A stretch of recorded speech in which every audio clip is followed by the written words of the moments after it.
Annette and I, we were down in Florida. We were actually having our first respite.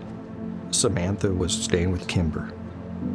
Abby was helping out, and about midnight, the girls call us and we know it's bad. And I remember saying to Abby, "Are we going to lose our little girl?" She said, "Dad, I think so."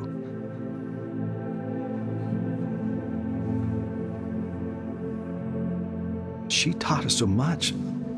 Patience, sacrifice, unconditional love. Gratitude is a huge, huge word. And I want this business to be an extension of that. It's a very personal, intimate business. Because you think about it, good financial advisors knows more about a person than almost anyone. If you're doing insurance, you know all their medical information.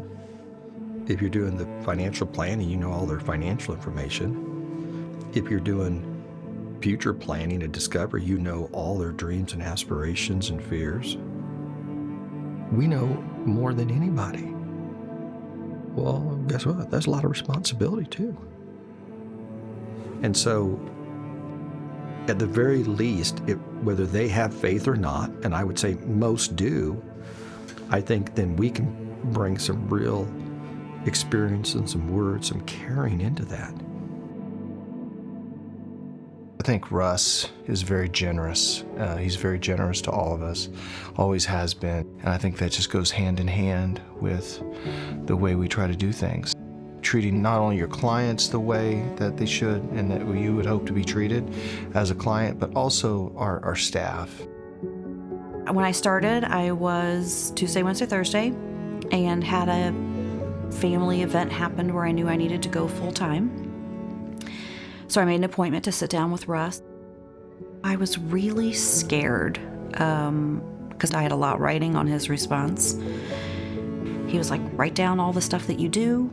We'll make it happen. If you need to be full-time and you want to stay here, we want you here." So I was very nervous and, left feeling like, okay, somebody's going to make sure that I'll be all right. My kids will be all right. So if you just step back and watch how each one of us works in their own family, and you get a glimpse over the years of how they are, and you can see it. You can see the love, you can see the compassion, you can see the generosity within a family, and then you bring it into the office, and that doesn't change.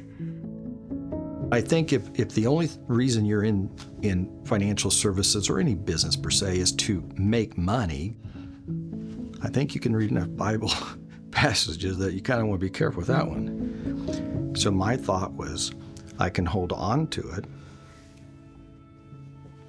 or I can let go.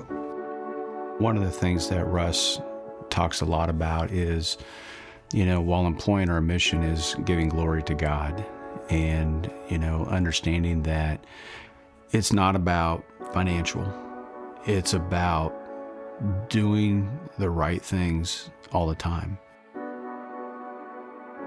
I know this, the more I give, the more I get. Lord, always, you can't outgive the Lord. I feel like that was a big thing with Kimber. But when we lost her, I was at Mass. I told Jesse, let's go to noon Mass at Ascension. So I tried to stay up all Sunday, thinking if I could just get to the next day, maybe this didn't happen.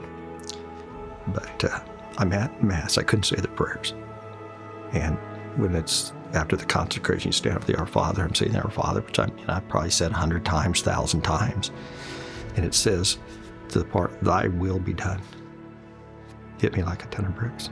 And it's like the Lord was saying, do you really believe that, Russ?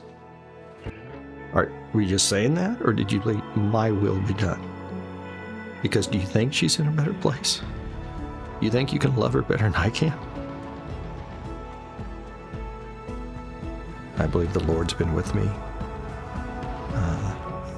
every step of the way. And Kimber's life and death taught us everything. And so if we can extend that through our work and the way we talk and the way we present ourselves and the planning that we do, God's given to us, maybe we can help and give. So I think that's a piece that would hopefully, business make God pleased.